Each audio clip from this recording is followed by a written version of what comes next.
these colors is really fascinating. Now, he's no stranger to these colors, of course. A fantastic player, is good with all Lorcana cards. Absolutely. But one of his playtest partners and good friends, Wonderland, actually won a DLC with this color combination, and so he has a lot of information there from him. For sure, and he's on his way trying to get back to the Disney Lorcana Challenge World Championship where he was last season. And we have the Illuminator Thor is going to be on your right. Got a little bit of uphill to climb, playing the Amethyst and the Emerald strategy. I know you love to see that one, Liam. So we're going to see if you can usurp this insurmountable object of Sailor, or will Sailor be taken down by the up-and-comer? Thor, you absolutely love to see it. Yeah, it's going to be a really fun matchup here. It's no secret. I make no secret about it. Emerald Amethyst is the colors that I picked to win. I know, and so I love to see it here fighting back again. And again, Pierre, a great opponent here. So I'm really excited for this matchup. And I'm looking for tech. I see Eleanor there. Eleanor in Emerald Steel is a good tech, but going first might be the better tech, as winning that dice roll is going to be a little bit of an advantage. Going first in Disney Lorcana is always going to be the preferred method. Although I have seen some situations where going second could be optimal, as the Hypnotize will find its way down into the Inkwell. Yeah, one of the things that is important to pay attention to in this matchup is the Diablo awards that we're going to see rage across the table here.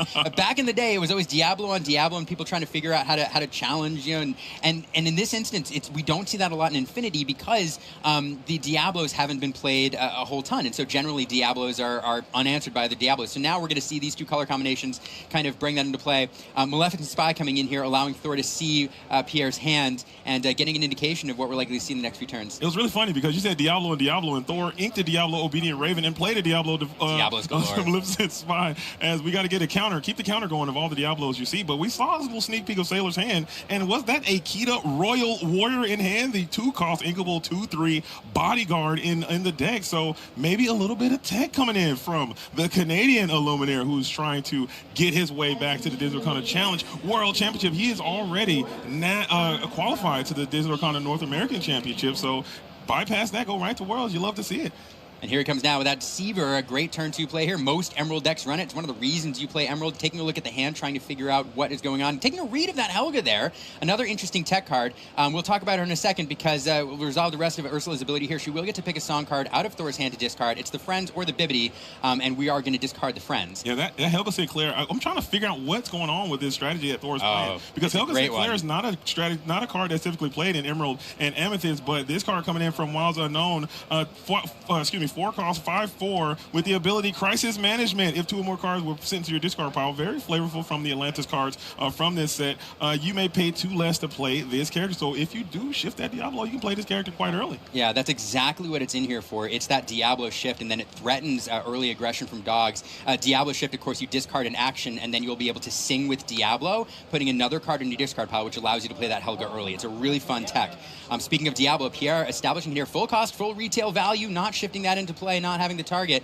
But now we have that draw engine on the board, threatening to turn it on next turn. It's back over to Thor for a response. And this is that Diablo battle that we have talked about. Sailor is going to be the first to break serve. Set up the Devoted Herald. Is not exerted yet, so you can't quite get the benefit of his unique ability. However, Thor has a nice call and response as the Elsa is in hand. It will take some time to get there, but Thor is also hanging on to a bibbidi bobbidi boo. What is this Illuminator cooking? And there it is. It is going to pop off right now, and Ursula gets another sneak peek at the hand, and you will miss. There are no songs being added into Pierre Marc's hand.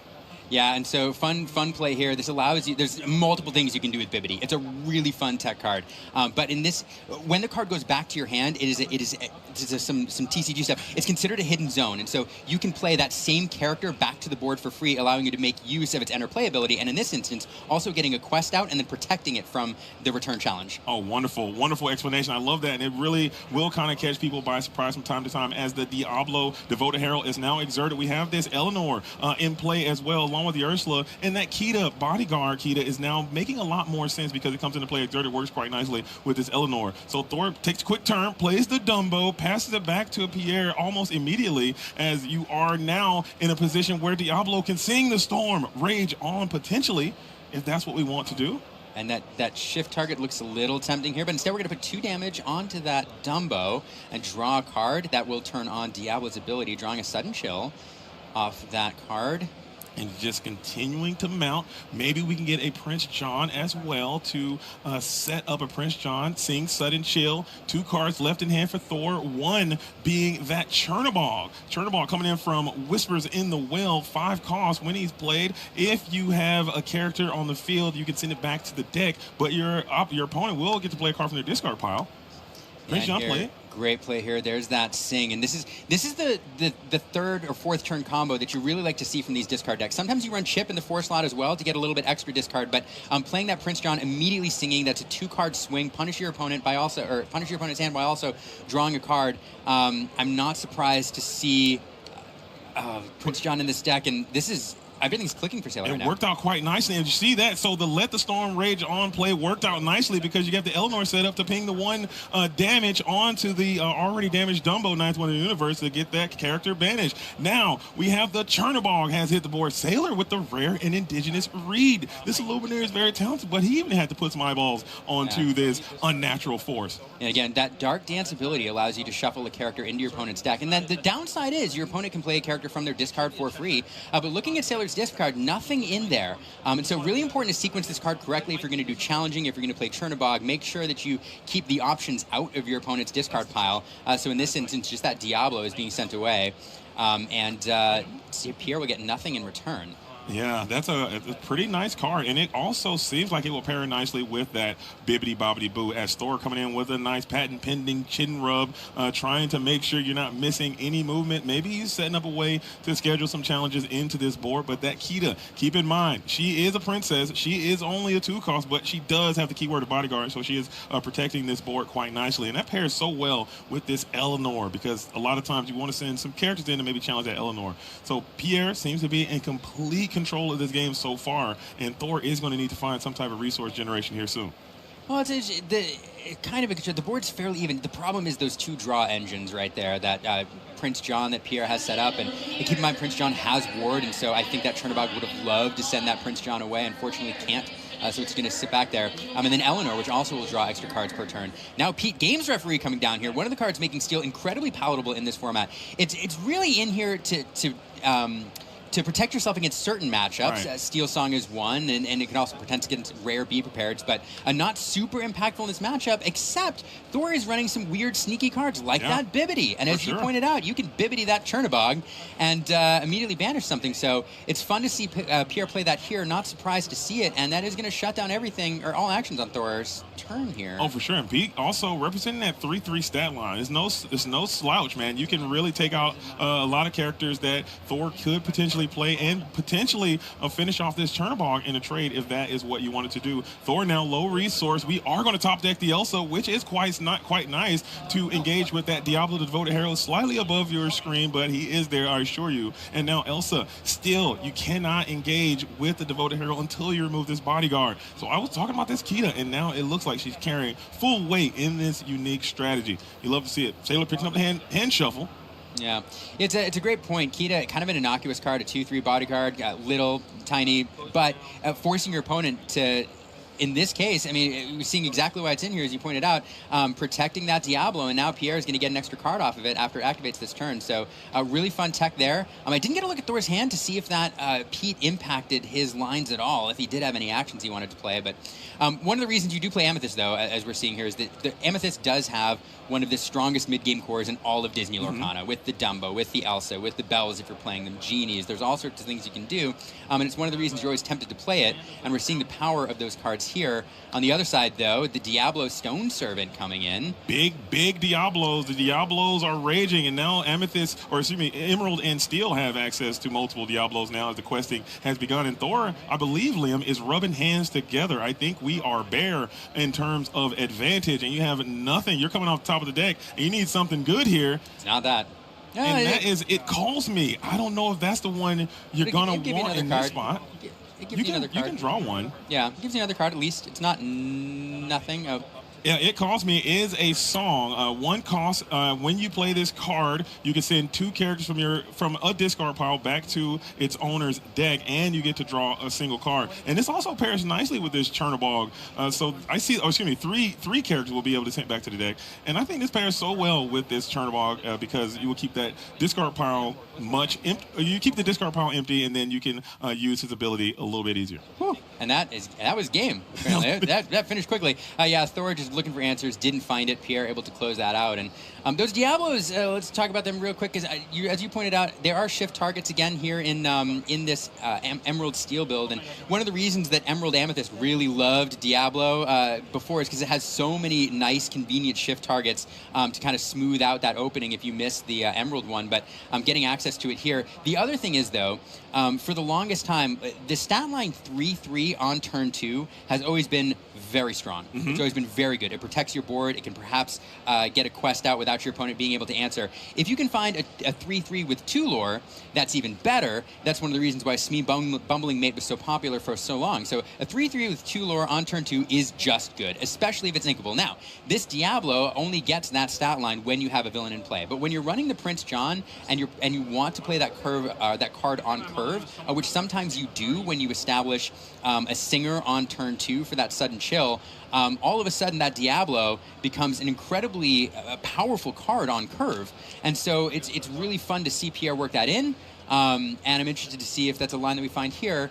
Yeah. And yeah, I concur mightily, and it fits so nicely into this strategy. It seems like we have a lot of these bodyguard type effects. Granted, this Yellowstone server does not have the keyword of bodyguard, but it does serve a bodyguard-like function, and it pairs nicely with the Eleanor as well. So there's a lot going on as we will play our own Diablo, the Maleficent Spy, checking the hand. Judy hops now down into the Inkwell, and we'll return fire with our own Diablo Maleficent Spy, as both of these Illuminaries are trying to get a perfect idea of what the other has access to. Ursula Deceiver, Helga Sinclair, also the Under the Sea friend on the other side, and our shift Diablo. So Diablo should be coming online next turn, potentially. Diablo, a terrible card to have in hand in this matchup. I mean, it is good.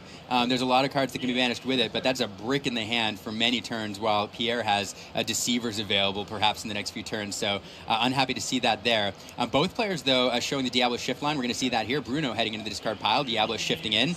Interesting on the turn 1 shift. Maybe you're trying to play around that Ursula to get that to protect your hand from being discarded. So heads up play coming in from Pierre. You can shift that on turn number 1. It still won't be exerted, but now, and you also have a nice defender for your Diablo shift as well. But Diablo shift, seeing friends on the other side, very powerful play from Thor, who's great willing play. now. It's a great play. The problem with Diablo is it puts a lot of pressure on your hand, especially when you're on the play. Having to shift onto a card effectively robs you a card on board, then you're discarding a card, and so you really can struggle with inkables. And so being able to then, in this color combination, sing into friends to refill those resources is incredibly powerful. And here we're seeing that Helga come in. So being played for 2 because of this song and the discards. Now we have a 5/4 established on turn 2. Incredibly powerful opening. And that's exactly what Helga's in here for, is exactly this curve. Oh, for sure. It's very strong. I mean, and we have a 5, like I said, a 5/4 is in play. And if you have a card like Under the Sea in your deck, which you saw one get sent to the discard pile a bit earlier, now you can have the opportunity to sing Under the Sea significantly earlier than you would normally like to. So Helga Sinclair is a nice, sneaky tech choice, probably very good against Amber and Emerald strategies as well. That 5 strength goes a long way. Now Sailor, deep in the Thought Vault, thinking of what you want to do on this powerful 2-ink play, and you will go ahead and lean onto the bodyguard Kita, but she's not going to be in protective mode. She's going to be in hang out in ready position. Yeah, interesting play here. I mean, the problem is, again, that Helga is an incredibly strong challenger. You pointed out it's good against aggro, but it's also good here in this scenario, able to clean up that Kita in order to allow that Diablo to challenge in if Thor wants to pursue a trade. And so, but the problem is there's just not much else in Pierre's hand. He's got an Eleanor in hand, but needs to establish, needs to set it up for another couple of turns. There is a Pete as well, but just not much else to do here than put that Kita on the board, try to build up a board state, and hope that your opponent doesn't have anything to really go wide. That Deceiver will come down now. Check the hand. and it is going to be a nice little whiff coming in from the Deceiver.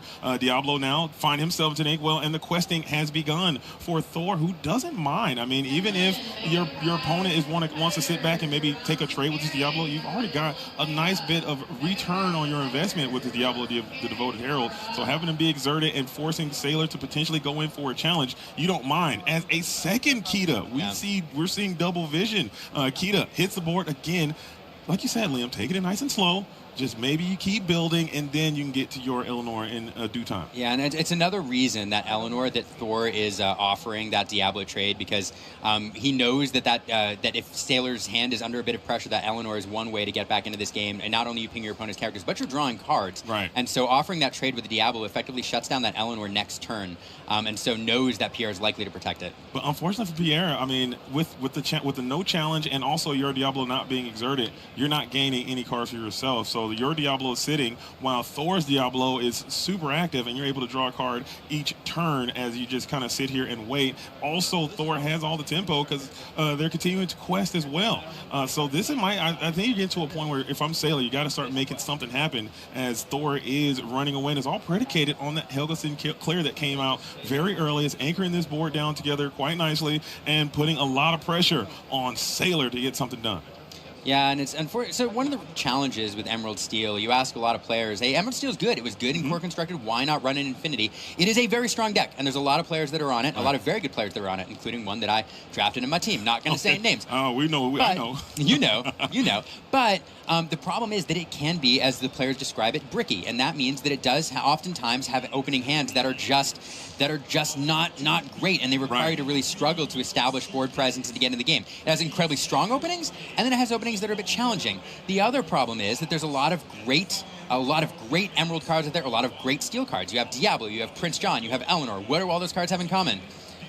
They're all uninkable. Yep. And that means that these decks oftentimes run in a very high uninkable count. And although you want to be playing these cards, what that does is it really restricts your options in the early game. It forces you to send away cards that you'd rather have in your hand, and it kind of takes away the variance. It takes away the choice that you have. You don't have as much room to maneuver here. So I agree. But it looks like we have this finally. Sailor realized you got to get some type of initiative back. It starts this huge quest, and you are going to get that Eleanor. To get the Eleanor going, to maybe draw some new cards to get yourself out of this bricking situation. Sorry, I just saw Pierre draw a fun card, a Sailor drawing a Deceiver of All, a card that I used to love to play. I haven't seen it on the board yet in this challenge. I hope to see it later. We may, but in the meantime, Elsa coming down here, exerting that Eleanor, and I think we're likely to see some challenges. Probably. Maybe. I think you got to get it done. I believe Thor has to recognize that Sailor is kind of in a very slow position. You don't really have that access to that card draw. Your Diablo is looking quite weak in this situation, so you have to continue the momentum, as we are going to take down both of the bodyguards. It did cost you a ton of resources there to do so, as the Helga now has 2 damage, and you are not going to be able to get through that Eleanor as well. But you now have won the evasive game, and your questing it continues, as Thor is looking still super nice in this spot.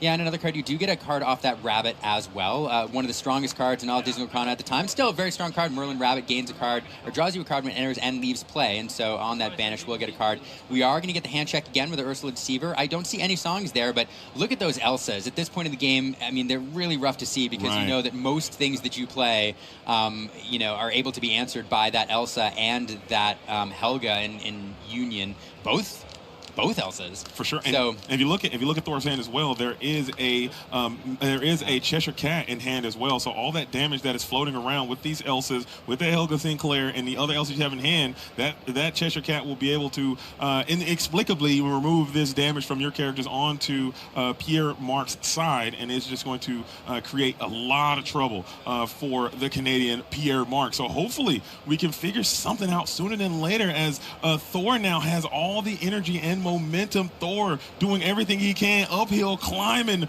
running the race with these evasive characters. You actually love to see it. Yeah, and it's just, again, Pierre has all the answers, Thor has all the answers. Pierre down to 2 cards. We will see a Hypnotize here. That's draw a card and force your opponent to discard a card, but Thor has plenty of options there. And at this point, I do think, both players know that Thor is likely to take this one down, although Pierre are going to keep looking for answers. He has some sudden chills in hand. But one of the things in this tournament is you want information. Yeah. There's so much spice and different decks being run around, and especially in Emerald Amethyst, there's so many different ways to take the deck. You want to figure out what your opponent's doing. In this case, though, we figured out enough. We're going to go on into game 3. Sailor's seen enough. He's like, I can sit here and I can play this game for a bit more time and kind of see, you see where this thing was going. And I think another factor that a lot of times you don't really talk about too much is the time. Time is a factor. Time is a resource. Your mental faculties are also a resource. And sometimes you just don't want to dwindle too much. But I agree with you, Liam. I was like taking a little bit more time to see some of the components of Thor's strategy, because he's doing something that I personally, and I've seen a lot of Infinity, I've played a ton of Infinity myself, I haven't seen anything like what Thor is cooking here. I mean, what he's doing is he's bringing together a really powerful Amethyst core. All these cards in here are no stranger to those who've played Core Constructed. We saw Dumbo, we saw Elsa, we saw Cheshire Cat, we saw Merlin Rabbit. And at one time, these cards were all staples in Core Constructed, and some of them still are. Amethyst just has one of the strongest mid-games because the way these cards work together. With Elsa being able to challenge, and then you remove the damage with Cheshire Cat, you draw cards with Dumbo, off the evasive Elsa. All of these things synergize, and so any deck that can work that solid mid-game in, if you can get to the mid-game, gives you really solid answers. You also have card draw in the form of Dumbo, card draw in the form of Rabbit. The trick is, though, in these mid-range decks, you have to somehow survive the early game. You have to make it to the mid-game where you can bring all of those tools online, and then you have to have a closer. So we kind of saw the game plan from Thor. The early game, generally, his preferred opening seems to be that Diablo. He does have the Ursula, where he can slow down his opponent's momentum, but he wants to get to the mid-game. On the other side, Pierre also pursuing that Diablo opening. There's some fun cards with used to either bodyguard and protect the Diablo on Pierre's side of the board, or that Helga on Thor's side of the board. But then Pierre wants to get to his value engines. He wants to get to the Prince John. He wants to get that Diablo online, and get the Eleanor online as well, drawing a lot of cards, outvaluing his opponent.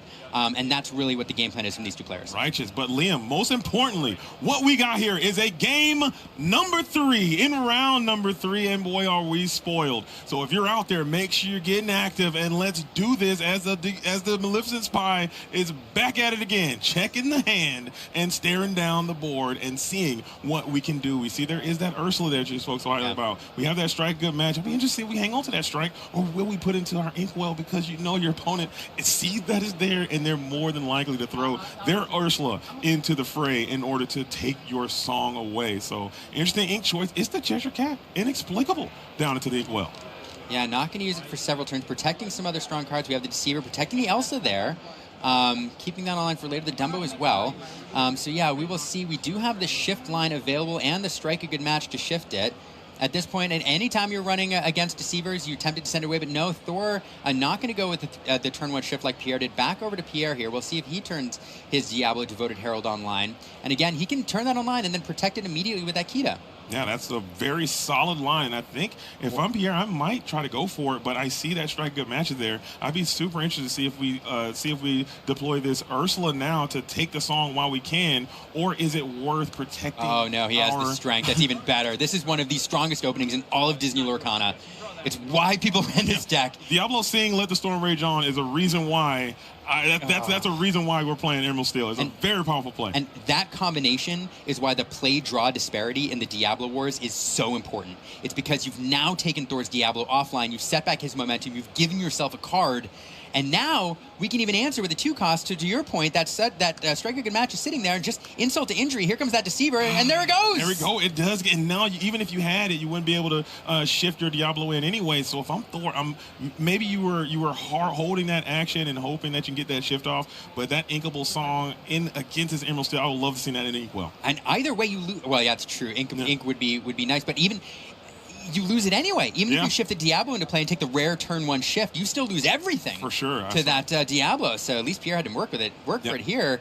Agreed. And this just feels like this is one of the best starts in all of Disney Lorcana. For sure. I do agree with you, by the way, Liam. I think Diablo, as we are in Infinity format, we can play all the cards from every set of Disney Lorcana. It is the Infinity format. You say that Diablo is the best card ever printed so far, and I would tend to agree with you on that take, because this character has been, he's won several DLCs, and he has had a wonderful, wonderful showcase of how powerful this card is, and now the Kita has returned yet again, and the questing has begun for Pierre Marc. Yeah, and setting up here, what we're doing, we're setting all three characters, protecting that Diablo. We're going to put that Snowfield Strategist? No. Snowball Patrol. Snowball Patrol, there you go, Liam. Snowball. Nice. I love that card. You don't see it played terribly often. But we are setting up the Eleanor next turn if we happen to find it. In the meantime, Thor establishing his own Diablo, but it only works when exerted. So going to sit there and stare across the board at Pierre as he draws his card. And we did. Was that an Eleanor off the top? I think he had the Eleanor. He had the Eleanor the whole time? Maybe we go double bodyguard again. And those Kitas, that 2 carries so much weight. That 2/3 stat line is so significant. Royal Warrior is looking nice. We are going to play the Queen, Eleanor, the diplomat, renowned diplomat Eleanor. This card came online in the Infinity format a little bit later in the development of our first Infinity competitive season, and this card has completely taken over the metagame, as now we're seeing Strength of a Raging Fire taking down Diablo. Thor is stunned in this position, and the Eleanor is online as well. You're drawing a card, you're gaining a lore, and you're sending 1 damage to one of your opponent's characters. And this is Emerald Steel at its finest. Everything is clicking. Now, we went with the Eleanor line. There's also the Prince John line, but this card became a menace in dogs. Here we're seeing it worked into Amethyst Steel, or Emerald Steel, and no answer from Thor. He's just going to ink. He's going to pass. That Diablo staying upright, and Pierre here, everything is online. Now, what do we have here on turn 5? Turn 5, you probably could continue to flood the board. Maybe you can set up more of these bodyguards. Maybe you could play another Eleanor. Oh, double Eleanor is just awful. And that is, I think Thor's seen enough. Yeah, wow. It's just, look at his hand. Unfortunately, 2 Bibbities, uninkable. Diablo, uninkable. There's just not enough. And man, rough draw there on Thor's side of the board. And Pierre with, I think, like the textbook opening for his deck and everything he wants to do on curve. Again, taking nothing away from Thor, that is just the name of the game. I think that's all trading card games. Sometimes you're just not going to have the cards you need. You're going to have bricking. You're going to have inkability issues. That's just the game we play. And I still think you did everything you could, but a huge shout out to Pierre, who is one of the game's greatest and best player. I think we both can agree on that. We've seen this Illuminator on the last season. He had great success there, and now he's back at it again, staying consistent in season number 2, trying to punch his ticket to the Disney Lorcana Challenge World.